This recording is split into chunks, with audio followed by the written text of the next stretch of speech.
जन्मजदुःखविनाशकलिङ्गम् तत्प्रणमामि सदा शिवलिङ्गम् देवमुनिप्रवराचितलिङ्गम् कामदहन करुणाकरलिङ्गम् रावणदर्पविनाशनलिङ्गम् तत्प्रणमामि सदा शिवलिङ्गम् सर्वसुगन्धसुलेपितलिङ्गम् बुद्धिविवर्धनकारणलिङ्गम् सिद्धसुरासुरवन्दितलिङ्गम् तत्प्रणमामि सदा शिवलिङ्गम् कनकमहामणिभूषितलिङ्गम् फणिपतिवेष्टितशोभितलिङ्गम् दर्शसुयज्ञविनाशकलिङ्गम् तत्प्रणमामि सदा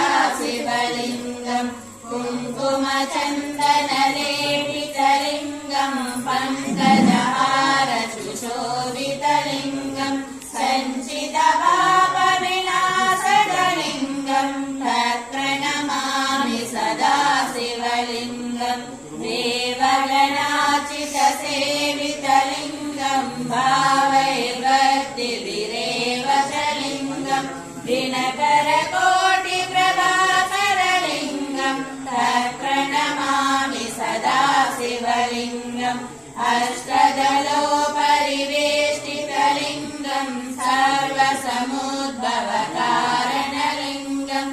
अष्टदरिद्रविनाशकलिङ्गम् तत्प्रणमामि सदा शिवलिङ्गम् सुरगुरुसुरवरपूजितलिङ्गम् सुरवनपुष्पसदाचितलिङ्गम् परमपदम् परमात्मकलिङ्गम् तत्प्रणमामि सदा शिवलिङ्गम्